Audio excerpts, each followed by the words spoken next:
Hi friends! Today my daughter and I are in the kitchen making some cozy fall recipes.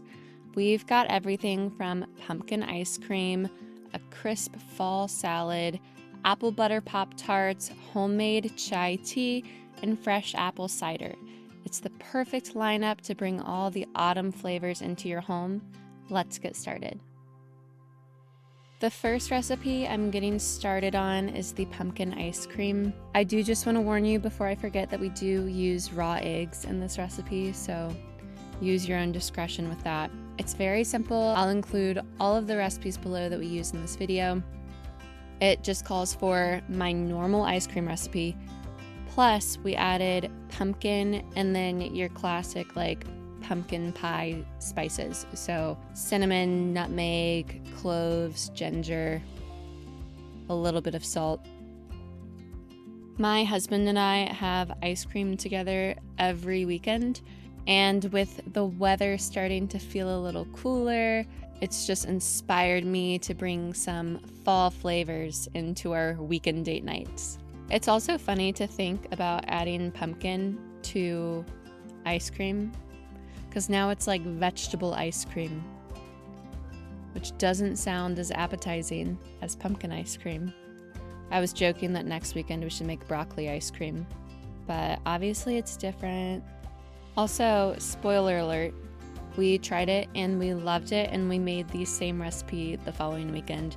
I have a feeling we are going to be making this for the rest of the fall season. Or maybe we should try a chai ice cream. Oh, that would be so good. Never mind. Maybe we're going to be experimenting this fall season and switching it up a lot. I got the pumpkin ice cream out of the way just because it's the quickest recipe to make. I have a whole video on how we make our ice cream. I'll link that in the upper right-hand corner. But you basically just blend all your ingredients and then you pour it into the ice cream maker, and that's it. Super simple. I'll also link below the ice cream maker that we have. We've had it for, I think, 6 years, and it's never done us wrong. We have had to replace the base on the inside, but that was my own fault. I stabbed it with a knife, so that's on me. Now, just so we're not snacking all day, I'm making us something of substance. So I am going to make us a fall salad. First, I am cutting up some butternut squash so I can roast it in the oven.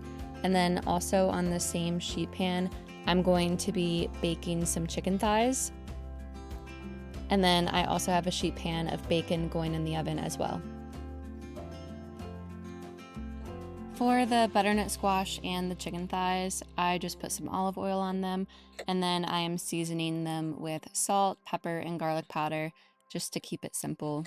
Then I'll throw those in the oven at 420 for about 25 minutes.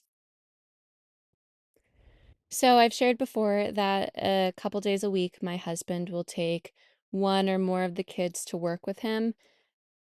More so just for fun. He works with his mom, so the kids get to see their grandma. He is really big on trying to instill a good work ethic in our boys, so he's really passionate about starting them at a young age and getting them working. Today, he took the 3 oldest boys, so it's just me and my daughter at home, and my baby is taking a nap right now. We already did homeschool this morning, so now we can just spend the rest of the day having girl time. While the chicken and the butternut squash and the bacon are in the oven, I'm preparing the rest. So for the salad dressing, it's olive oil, salt, pepper, Dijon mustard, white balsamic, and diced shallot. I'm using one of my husband's blender bottles. It's such an easy way to make a quick salad dressing. We did recently, again, get rid of all plastic cups and plates in our home, but we did keep one blender bottle just in case. So I'm using that today. And then I'm taking all of the scraps from the shallots and putting them in a freezer bag in the freezer for future bone broth.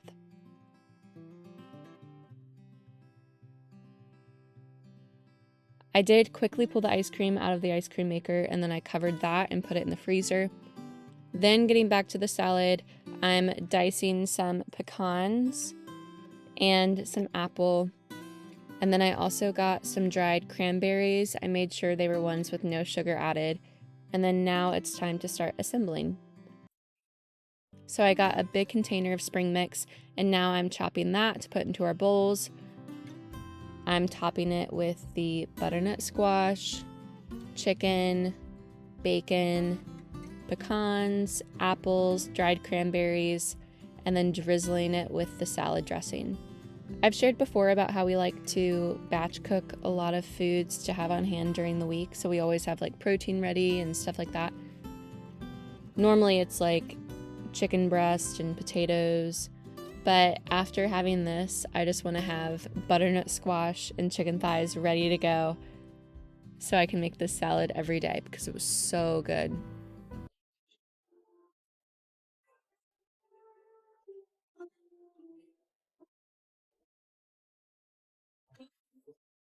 Now I'm getting started on the chai tea. I saw this girl on Instagram share a recipe for chai tea, and it made me really want to try it because growing up, we would get a carton of like the Teizo chai tea at the grocery store and then pour it in a pot, half that with like half whole milk, and then just like sip on it on like fall nights. When I saw this recipe, it just brought me back to that. I wanted it to be just like the Teizo chai tea though, so I googled like Teizo, I hope I'm saying that right, but Teizo copycat chai tea recipe, and this is what I found, so I'll link it below. But you basically just add cinnamon sticks, star anise, whole cloves, green cardamom pods, I crush them to the side, black peppercorns, ginger, and then you cook those dry for a little bit, and then you add water, the bagged tea, and then let that simmer for like 15 minutes. And when you go to drink it, you'll just add like a 1-to-4 ratio about of the concentrate to milk. And then when I make it, I don't sweeten it. I just sweeten it when I go to drink it. So when I go to drink it, I'll add like a half teaspoon or so of maple syrup. And it's so delicious. It is so good. It's like exactly what I remember from growing up. So I'm very happy with that recipe. I've made it like 5 times since then. Also, once it's done simmering, you don't necessarily need to do what I'm doing. I'm using like a cheesecloth bag to strain it. I only did because one of the black tea bags opened up, so there was like little flecks of black tea in it. But hopefully that doesn't happen to you. Now I'm going to get started on the crust for the Pop-Tarts. I'm doing Pop-Tarts filled with apple butter and then just a simple glaze on top. But the crust, it's basically like a pie crust, but I'm doing a sourdough one, so I add sourdough starter to it.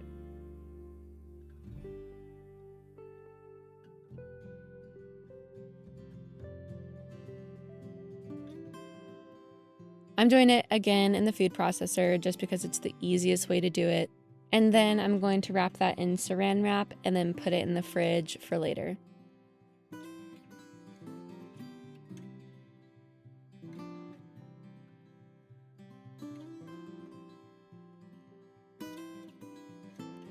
Next, I'm starting the apple cider. This was very simple, just added a lot of apples to the pot with a couple oranges, cinnamon sticks, cloves, and ginger. And then I added water and just let it simmer kind of all day while we were in the kitchen cooking. Later, you'll see that the apples are very soft, so I mush them down, let it simmer longer, and then I just take it out, strain it, and then put it in a jar in the fridge. I didn't sweeten it or anything, I just left it plain, and once again, if someone wanted it sweet, once it's time to drink it, we could just add a little bit of maple syrup really quick. Now I'm starting on the pumpkin muffins. So the first thing I'm going to do is start with the crumble topping. I just added butter, flour, sugar, cinnamon, and pecans to a small bowl, and then I mixed that together.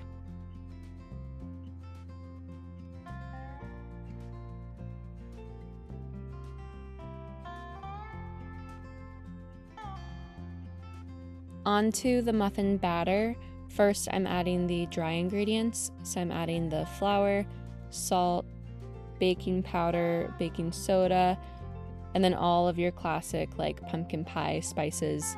So cloves, cinnamon, nutmeg.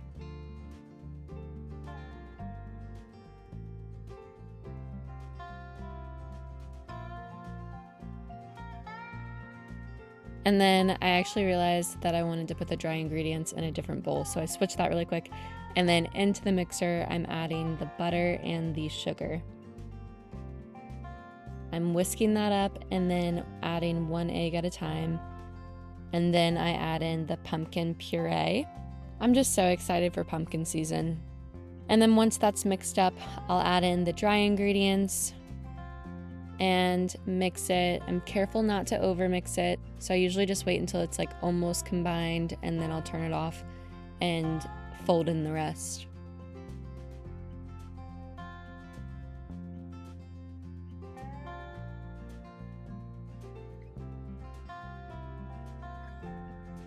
I need to get new muffin pans because I only have one, and every time I make muffins, I end up having to do multiple batches, so I just need to get another one. But I found these really cute muffin liners. I've seen other people use them, and they're just so cute. So I got them on Amazon, and I'll link them down below. But they just make muffins look so much cuter. Then I always use a cookie scoop to measure the muffins out. So I'm just doing that. And this recipe, I ended up making, I think about 18 muffins. And these were so good. Now I'm adding the crumble topping, and then I'll throw them in the oven. These muffins really were so good. Immediately after making them, I was like, we're definitely making these again.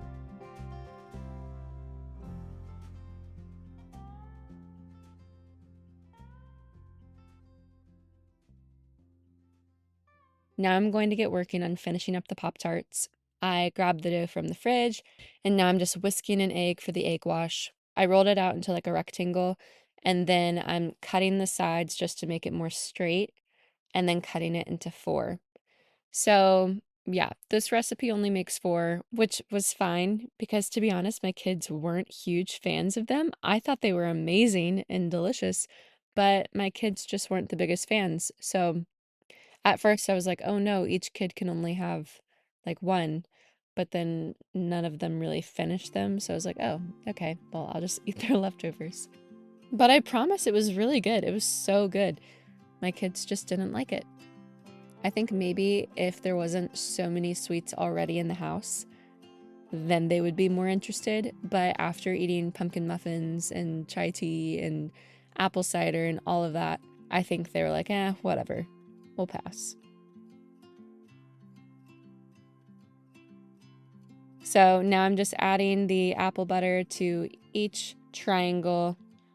I used the egg wash on the sides to help it stick, and then I'm folding it over and crimping the edges with a fork.